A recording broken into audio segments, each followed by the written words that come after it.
Mark 11. When they were nearing Jerusalem, at Bethphage and Bethany near the Mount of Olives, Jesus sent 2 of his disciples, saying to them, "Go into the village in front of you, and immediately as you enter it, you will find a donkey's colt tied, which has never been ridden by anyone. Untie it and bring it here. If anyone asks you, 'Why are you doing this?' say, 'The Lord needs it,' and immediately he will send it here." So they went away to the village, and found a colt tied outside at a gate in the street, and they untied it. Some of the people who were standing there said to them, "What are you doing, untying the colt?" They replied to them just as Jesus had directed, and they allowed them to go. They brought the colt to Jesus and put their coats on it, and he sat on it. And many of the people spread their coats on the road, as an act of tribute and homage before a new king, and others scattered a layer of leafy branches which they had cut from the fields, honoring him as Messiah. Those who went in front and those who were following him were shouting in joy and praise, "Hosanna, save, I pray. Blessed, praised, glorified, is he who comes in the name of the Lord. Blessed is the coming kingdom of our father David. Hosanna in the highest, heaven." Jesus entered Jerusalem and went to the temple enclosure, and after looking around at everything, he left for Bethany with the 12 disciples, because it was already late in the day. On the next day, when they had left Bethany, he was hungry. Seeing at a distance a fig tree and leaf, he went to see if he would find anything on it. But he found nothing but leaves, for it was not the season for figs. He said to it, "No one will ever eat fruit from you again." And his disciples were listening to what he said. Then they came to Jerusalem. And he entered the temple grounds, and began driving out, with force, the people who were selling and buying animals for sacrifice in the temple area, and overturned the tables of the money changers, who made a profit exchanging foreign money for temple coinage, and the seats of those who were selling doves.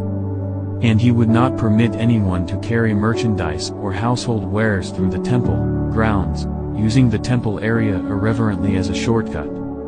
He began to teach and say to them, "Is it not written, 'My house shall be called a house of prayer for all the nations'?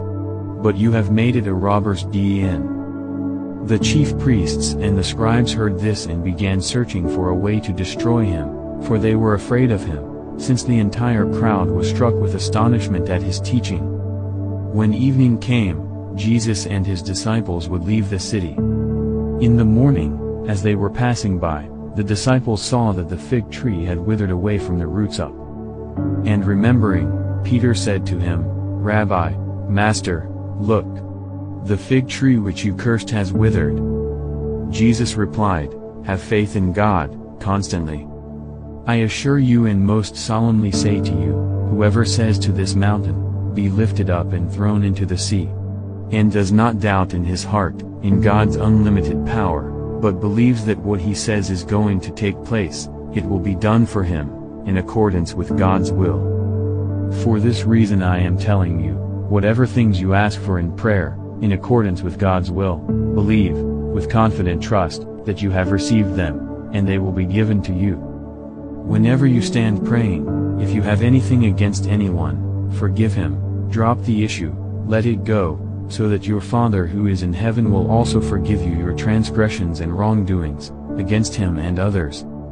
But if you do not forgive, neither will your Father in heaven forgive your transgressions." They came again to Jerusalem. And as Jesus was walking in the courts and porches of the temple, the chief priests, the scribes, and the elders came to him, and began saying to him, "By what authority are you doing these things, or who gave you this authority to do these things?" Jesus said to them, "I will ask you one question, and you answer me, and then I will tell you by what authority I do these things. Was the baptism of John the Baptist from heaven, that is, ordained by God, or from men? Answer me." They began discussing it with each other, saying, "If we say, 'From heaven,' he will say, 'Then why did you not believe him?' But shall we say, 'From men?'" They were afraid, to answer because of the crowd, for everyone considered John to have been a real prophet. So they replied to Jesus, "We do not know." And Jesus said to them, "Neither will I tell you by what authority I do these things."